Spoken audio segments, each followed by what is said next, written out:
All right, this is going to be part two of basically the long-winded version, but I told you we go top to bottom here. Hey, I'm Mike Harris, CEO and founder of Carolina Bay Healing Waters. So I'm going to talk a little bit about the firmament, okay? Now, I believe that there is an object above us. It's a dome. I believe there's physical evidence to support it, and I'm going to show you that real quick. I believe it's anywhere from 72.5 to 76 maximum miles high. It's 51 different cultures and civilizations believed that there was something there. I think in previous cultures, thousands of years ago, the electromagnetic spectrum was at a point where people could see it very, very clearly. I think it's different now with the fall of man, so to speak. I don't think we can see it as clearly now. But it's there. I believe it's there. There's physical evidence to support it. And I'm going to show you all the different facets of that. Now, I'm asked from time to time, Mike, are you a flatty? Are you a flat earther? The answer is no, I'm not. I'm actually not. I do believe in two fundamental doctrines of the flat Earth, and one of them obviously is a firmament. It's in the Bible. The second concept I believe is I'm questioning. I don't know if I believe yet whether the Earth is moving or not. I think it's in the Bible. It says it's fixed and stationary. So I'm beginning to kind of think that too. So I kind of share that with them, but otherwise I think it's more concave. I believe the human instrument, the human body, is made from the eyes of God, the breath of God. We know that, right? I believe if you take your two hands, stick them out in front of you, put them together and cup them, that holds water, doesn't it? If you put them out flat, it doesn't hold water, but if you cup them sort of as a concave type thing, it holds water. And you know the old saying that saying or whatever doesn't hold water. This does. You take your hands, put them together, cup them, they hold water. I'm beginning to think that's the shape of the earth. The answer to that is what David Icke said a couple of years ago. Nobody really knows. Nobody really knows. We haven't been up that high to really see and determine. I don't think. So anyhow, let me press on here. The firmament, it's up there. It's in the Bible.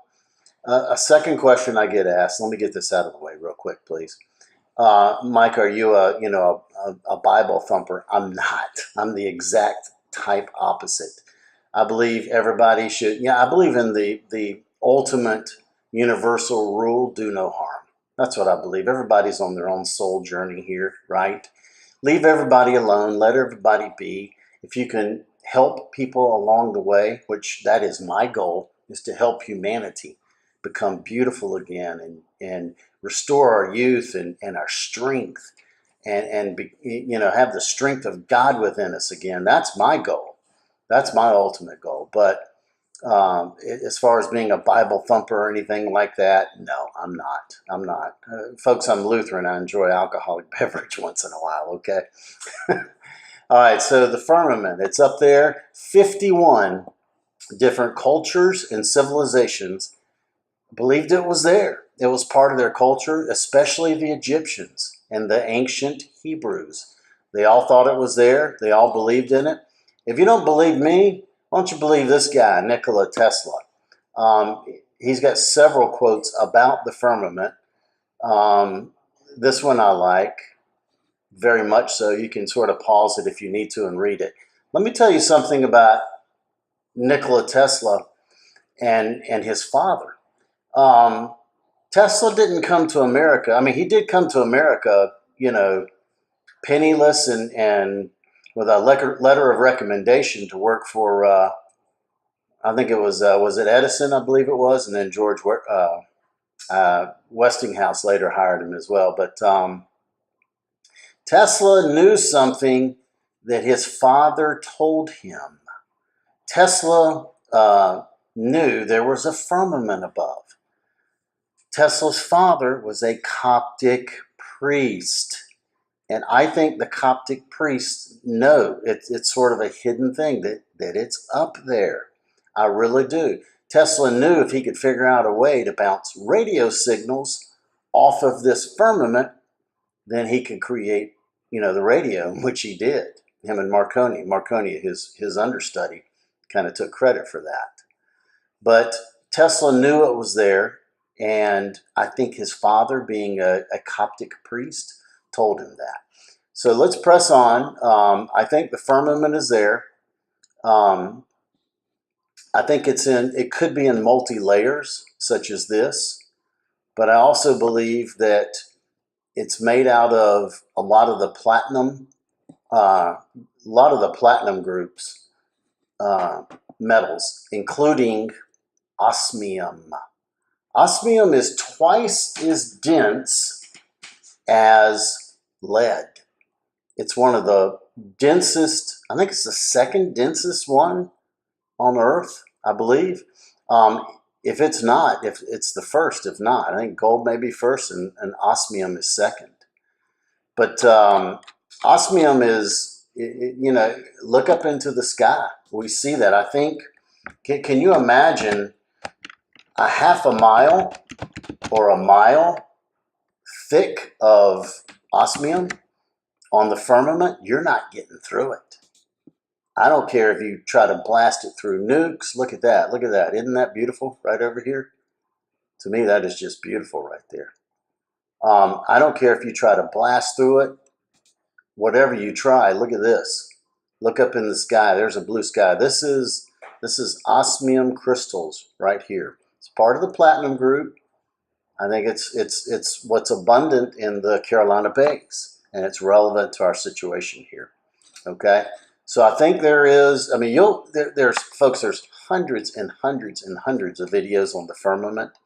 Do your own research, but the two things that I make up my mind that it's up there are the physical evidence from the objects on the ground, and this is one of them right here. I think that's up there, and I think it once in a while when the ice detaches, this kind of breaks apart with the ice and it falls down. Okay, this super ionic ice that I spoke about. Okay, so let me go into and here's some images of the firmament. I mean, the Hebrews believed in it, the Egyptians believed in it, the Norse believed in it. I could go on and on and on and on about the firmament. I mean, there's just so much documentation now. One of the biggest things that sort of convinced me was about 6 months ago. There was a study, and these documents were released from NOAA, from the CIA, a few, but mostly the United States Air Force and United States Army, on like rocket experiments and aircraft experiments, and they all mentioned this firmament, which was very, very interesting. Every one of them mentioned it in there. So I think the cat is sort of out of the bag, and I'm not going to go crazy over it and freak out over it because I think I've always known it's there. Read the book of Enoch, and it'll convince you that we live in a sort of a contained system. In fact, Bill Nye, what do they call him? Mr. Scientist. He's sort of like the Mr. Rogers of science. Bill Nye says we live in an enclosed system. He's mainstream. He's one of them. He's one of those guys, right? So, I mean, I think the cat's out of the bag. Whether there's a fissure in it and NASA can get through it or not, they'll have to answer to that. I don't know, or I don't care. Okay, I just know it's up there. It's beautiful. It's part of God's creation, and it's what helped us it's going to help us with Carolina Bay and these healing waters. Okay, one thing you have to look at when you're talking about the physical evidence of the firmament are megacriometers. Okay, megacriometeors, megacriometeors are giant chunks of ice that fall from the sky. Okay, look at there. Look at there. Classic. That looks like Tunguska, a little mini scale of Tunguska, doesn't it? Or a Carolina Bay, doesn't it? Except this ice is not 4,000 degrees when it hits the megacriometeors.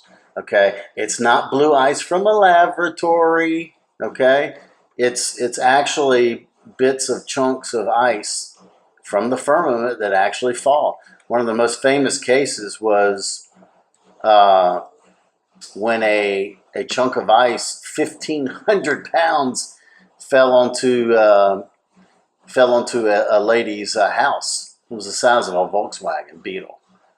And there's if you go back and research megacriometers, you can go back thousands of years. The biggest impact was in China, wiped out 12,000 people in one village in 1 year. It's well documented. Mankind didn't know about it because China sort of hid themselves for so long. But megacriometeors are real. It's little bitty tiny chunks of ice. When I say that, I mean it certainly does a lot of damage, but it's chunks of ice that fall from the dome of God. And most of the time, these chunks of ice fall on a clear day. Okay, there's no clouds in the sky. It just all of a sudden falls, and and you're like, where in the world did that come from? Well, it came from the firmament. Once in a while, this stuff falls. But like I told you, God's weapon of choice is is ice, and it's a super ionic ice that's at 4,000 degrees. Okay, and it falls, and it does a lot of destruction, or it does a lot of creation. Now, one of the other things, the physical evidence that we need to talk about on the Carolina Bays. Is there any, let's ask ourselves, is there any like more physical evidence that the Carolina Bays were created, very uniquely? So take a look at this. Much to everybody's amazement, Venus flytraps are not some strange exotic plant. Venus flytrap, right? It is native only to the Carolinas. Okay, and let me stress: it's native only to the Carolinas. It's actually native only to the Carolina Bays. Okay, see what it says? They're mostly found around crater-like formations known as the Carolina Bays, which are located in the same area. Folks, these are not. Venus flytrap is a weird looking little thing, isn't it? I mean, it's alien looking almost, right? Well, when you have this super ionic ice and it falls on and creates the Carolina Bays, okay, then what you're talking about is a super higher vibration area. You're talking about a super electromagnetic higher spectrum. And if you have this little area here like this, well, the flies, which transmit disease, and flies are always associated with lower vibrational things. They just are. They're associated with scat. They're associated with the maggots, the whole thing. I'm not going to go into it. You know what I mean, right? Okay.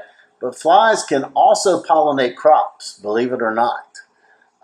Do you really want a fly that just landed on a pile of scat coming over and pollinating your flower or your plants? Well, if you're in a much higher electromagnetic spectrum, a much higher vibrational rate, oh no, you're not going to put up with these nasty little flies flying around in your area. So what do? You create a plant that gobbles them up. Hence the Venus flytrap. To me, this is huge biological, physical evidence because they only grow in the Carolina Bays. only grow in the Carolina Bays and nowhere else, are indigenous to there and nowhere else on Earth, okay? You want honeybees pollinating your crops. You want bumblebees pollinating your crops. You don't want nasty flies pollinating your crops, okay? And I think this is such a higher electromagnetic spectrum. The Carolina Bays is such a higher vibrational rate that it created these alien-looking little carnivorous plants that eat the flies. They eat the flies. Okay, so this is pretty much. I got one more thing to show you here. Okay, one more physical evidence, and we need to talk about it because it validates the Younger Dryas event. You know, the Saginaw impact. It validates everything we've talked about so far. Bear with me while I center this out. My staff gives me a hard time about doing these personal videos like this. They say I need to, hire somebody professional and do it, but I like doing them. I like doing them personalized. That's just what I like doing. How many of you know about the Bermuda Triangle, right? Well, the Bermuda Triangle is sissy kindergarten stuff compared to the Great Lakes Triangle. Have you heard of the Great Lakes Triangle? Have you heard of that? Have you heard about how mysterious they are? Remember when I told you on the Saginaw impact that this giant ice from the Dome of God landed on the Great Lakes? Right? Saginaw, Michigan. Folks, there's been over, are you ready for this? 6,000 documented shipwrecks on the Great Lakes. 6,000. I don't think there's been 60 in the Bermuda Triangle. What happened is you have this fog they all describe on the Great Lakes, and it seeks people out. It's like an electromagnetic fog, and it puts people in different dimensions. It makes planes, it makes ships, it makes people disappear, okay? What it is, and it's still active up there on a couple of, mostly of the Great Lakes, where the ice hit from the Dome of God. And that, to me, that is huge, huge, huge physical evidence of this higher electromagnetic spectrum, okay? It validates that this ice came from the Dome of God, the higher vibrations. Now, up in the Great Lakes, this electromagnetic fog, it seeks people out, and they miss time when the survivors of it miss time. They get disoriented. They come out at different places, in time and space. But when the ice fell from the Dome of God, and it melted there, that's why the Laurentide ice sheet did not recede back. Okay, that's why the Great Lakes were created by ice burned this 4,000 degree superionic ice burned into the ground and created the Great Lakes. So to me, between the megacriometers, you've got the Venus flytrap, which is the plant biological evidence. You've got the Great Lakes Triangle, huge documentation on the Great Lakes Triangle. It's a huge mystery, and it dwarfs the Bermuda Triangle. So you take all of that into consideration. This stuff is a higher electromagnetic spectrum. It's a higher vibration, and we know the higher vibrations overcome the lower vibrations. What are the lower vibrations? Lower vibrations are disease and negative things, all the negative things. So we know the higher overcomes the lower. There is tons of physical evidence to support this. You look at the megacriometers, you look at all the physical evidence of the firmament, the new declassified documents that are from NOAA, the United States Air Force, and U.S. Army. They're now declassified. The cat's out of the bag. There is a firmament up there. This ice on the Carolina Bays came from that. It either kills or it heals. It's either a destruction or a blessing. And in this case with Carolina Bays, it's a blessing. And this is going to end pretty much where we are. I encourage you to look at the path of the water, also on the video that I did, and leave your comments on our webpage. God bless you. Thank you for watching. We appreciate it very much. And if you're one of the ones who's one of our water customers, thank you very much for your patronage. We very much appreciate it. Bye-bye.